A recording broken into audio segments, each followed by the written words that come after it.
Hello, my name is Liam, and you may have seen my found footage from before, from about 2 years to be exact.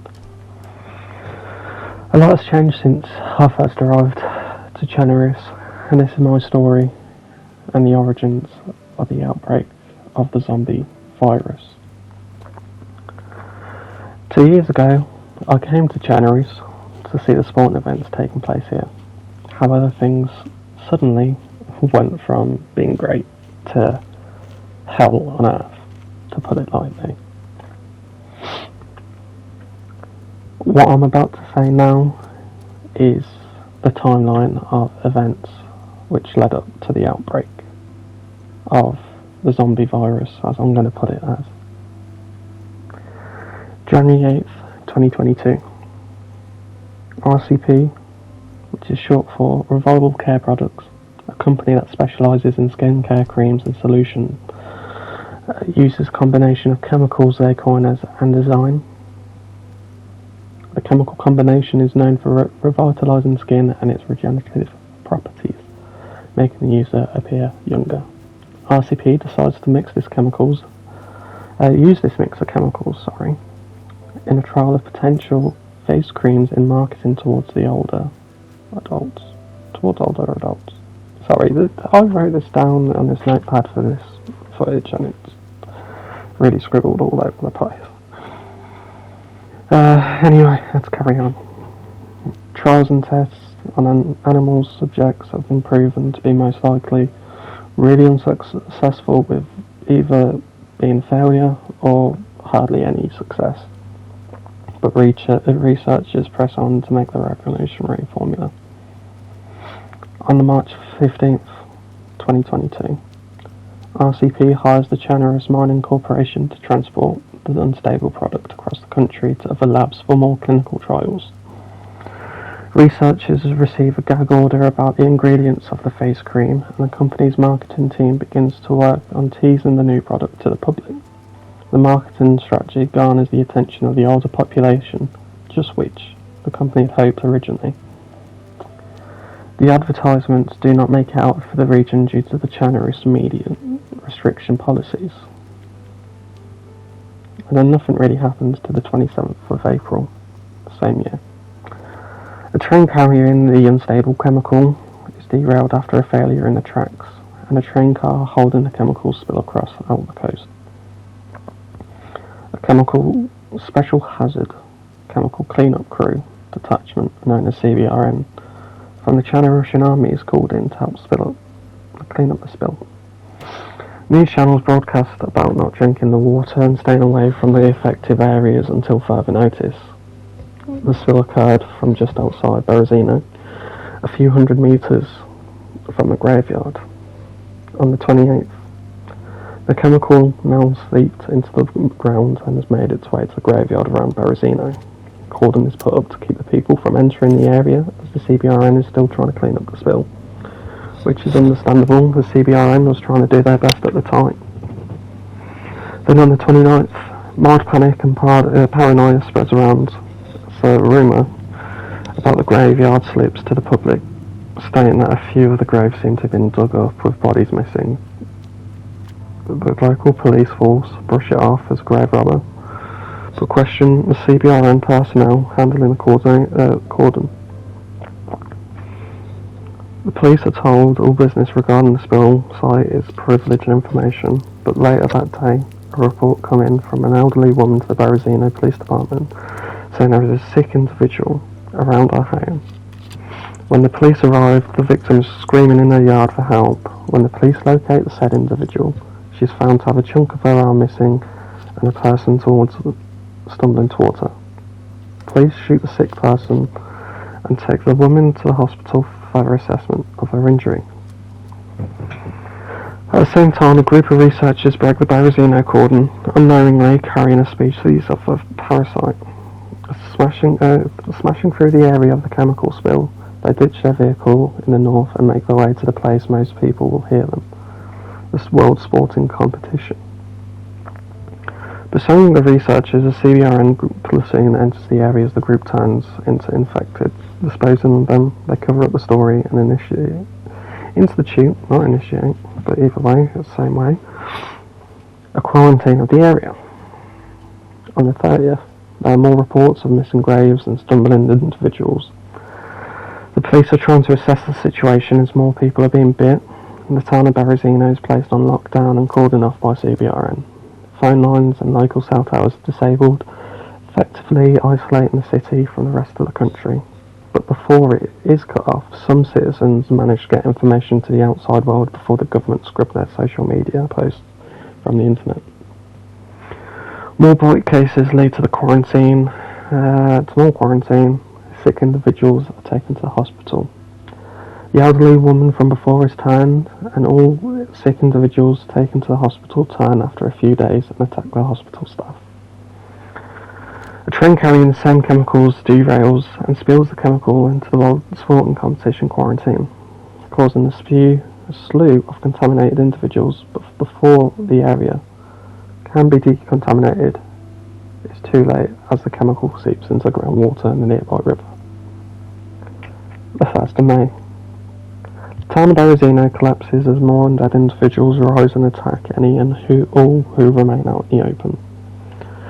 People barricade themselves indoors and attempt to survive. The Chenaruas army is called upon to quell the civil riots. 2nd of May. The first sighting of a zombie, the first time called as a zombie in Chenaruas, is reported. Mass panic spreads through the town as individuals begin to hunker down in their homes, informed and frightened by earlier information leaks from Berezino. The elderly and those unknown to the situation are outside and attacked, spreading disease even more. Similar to Berezino, CBRN detachments from across the country converged to the regional capital, cordoning it off and disconnecting it from the country's internet. Once again, this is done under the pretense of large-scale rioting possibly linked to communist guerrilla activity. The 3rd of May. The stress put on the CBRN and the army to contain the thousands of infected spilling from the streets of Berezino and Chenaruas is too much, and the quarantine zones are breached. Thousands of contaminated individuals flood South Zagoria, and soon the whole of Chenaruas is under siege. In the area of the World Sporting Competition, the local CBRN platoon enforces their quarantine due to a total communications blackout, and they're under the assumption the situation can be contained. Despite this, many escape and seek refuge across the country. Between the 4th of May and July 25th, after the loss of the biathlon and the horrors of RCP's formula had been uncovered, the country devolved into mass chaos. The streets were filled with monsters that tore after everything they could do to their damaged nervous system. People flew en masse to other countries desperately seeking refuge from the spread of infection, most were barred entry, as other countries were fearing the risk that they would fall under risk too. Through slips and cracks and people slipping through checkpoints made it impossible to control. However, soon enough, the infection began its rapid spread into Europe, working north into Russia, before heading east and quickly taking the land. North America was able to stay relatively untouched for as long as they could, trying to refuse any trade and outsiders coming into the countries. North and South America trying to get into Europe, do so through illegal flights or boats. That's up then till the 25th of July. We'll hear more about what's happened since after I tell you my story within the QZ. So first day I wake up in Vavilova in the QZ, unaware how I got there. Knowing however beforehand I was in Chenaruas for sporting games, enjoying my time within the country. So I wake up, I go outside, and the CBRN, or as everyone called them, bananas, tested me for some reason, unknown at this point, and injected me with some sort of antibodies. Every day the same, except apart from the antibodies, which were every 2 days. Day 1 and 2 were fine, and never really saw anything out of the ordinary. At the time, the ordinary was just just being tested, seeing CBRN, meeting new survivors, and during this time I met a few memorable people which I keep in my head, which is Goose, Rex, both friends and were leaders in separate parts of the Minutemen group, which I later joined on day 3. Albert, he has his own story to tell, which may be another time to tell, because there's so much to tell about that. Ace had visions, which may also be another story to tell. They're the main 4 I can remember, apart from Dylan and Spike, who I gambled all my stuff away with but won it back. So yeah, day 1, 2 were fine. Day 3, CBRN came throughout the day, and there was after they left about a half hour later, we saw our first infected person. We didn't think they were infected at first, we weren't really sure what was happening until we saw this, and 1 slowly became into 2, into 3, into 4, coming from unknown areas, possibly from La Patina, Sinistalk,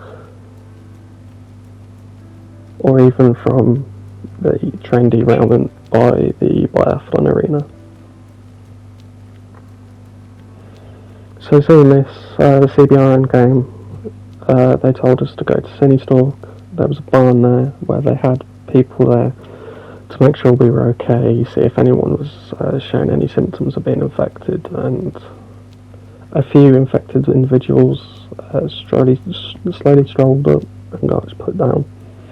But apart from that, no one was infected from the groups which were told to go there, which were mainly only really from Vavilova, from where the attack happened. Day 4 happened throughout the day as usual. There was reports of a possible sighting of an infected just outside Vavilova, so the CBRN came to check at about 10 PM. When they finished their report, they arrived back to Vavilova after just going to the woods nearby, and there was a massive attack. Us survivors were told by the CBRN to go inside.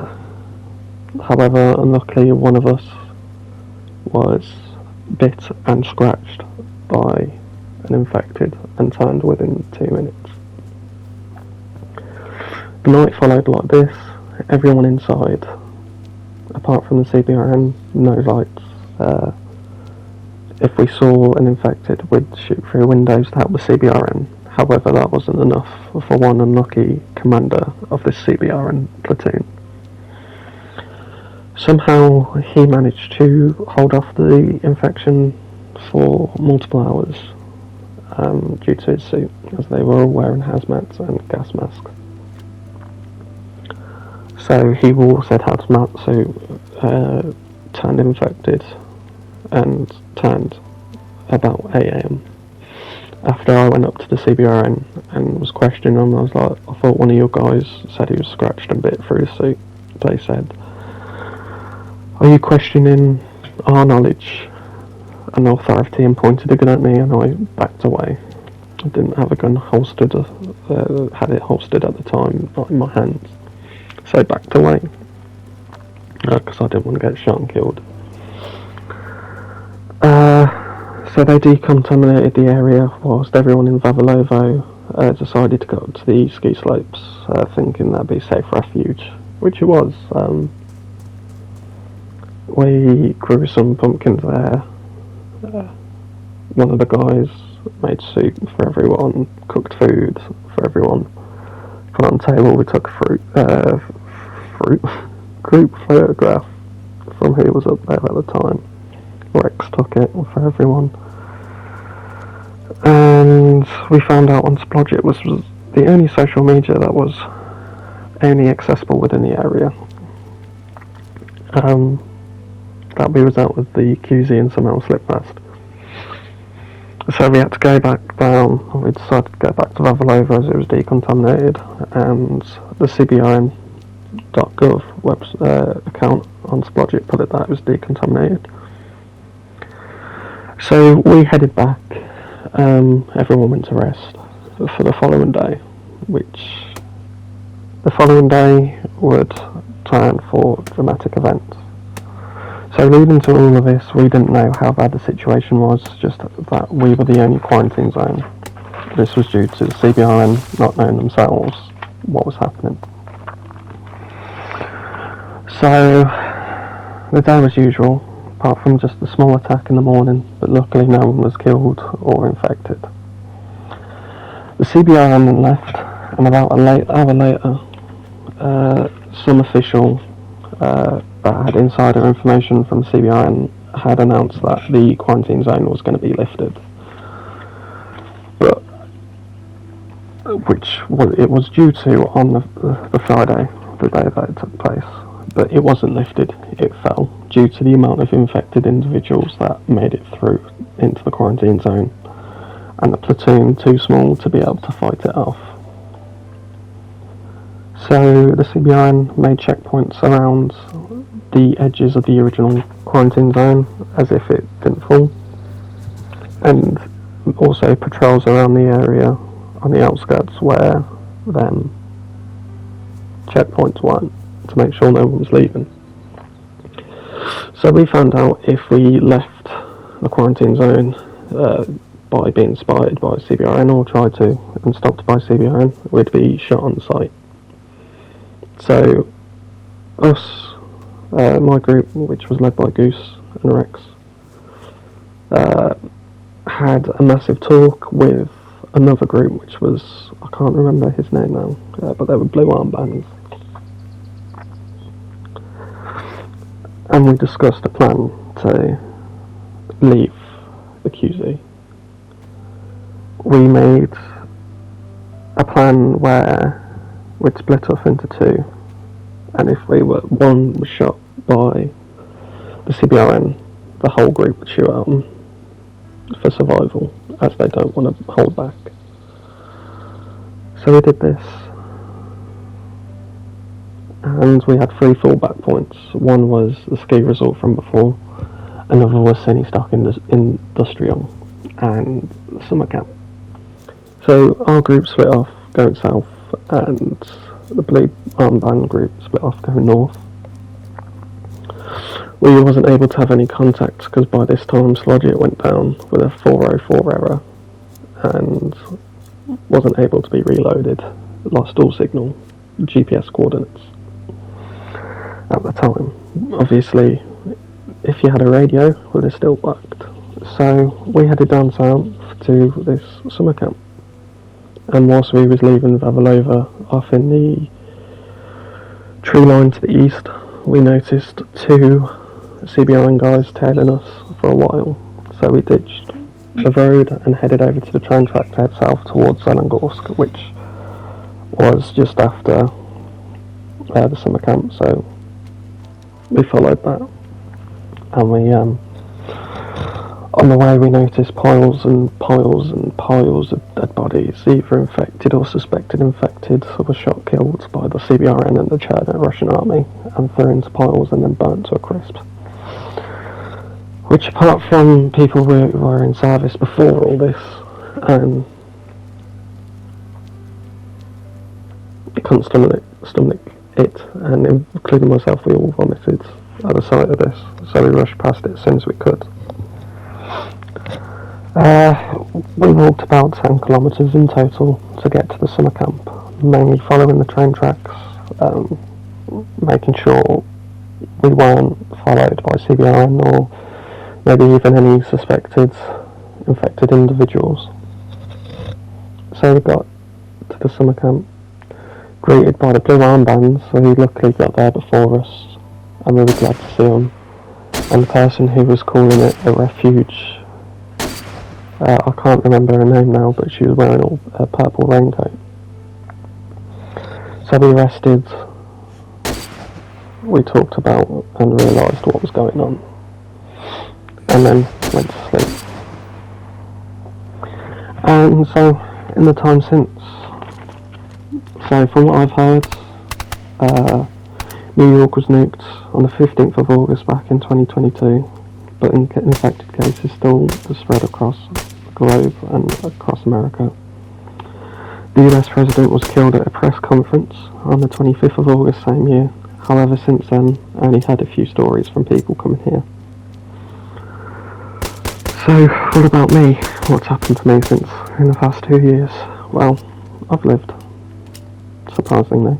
I've been trying my best to help others out there by either getting them shelter, food, water and other general supplies. But also defending people from raiders or hostiles from attacking, robbing or killing people.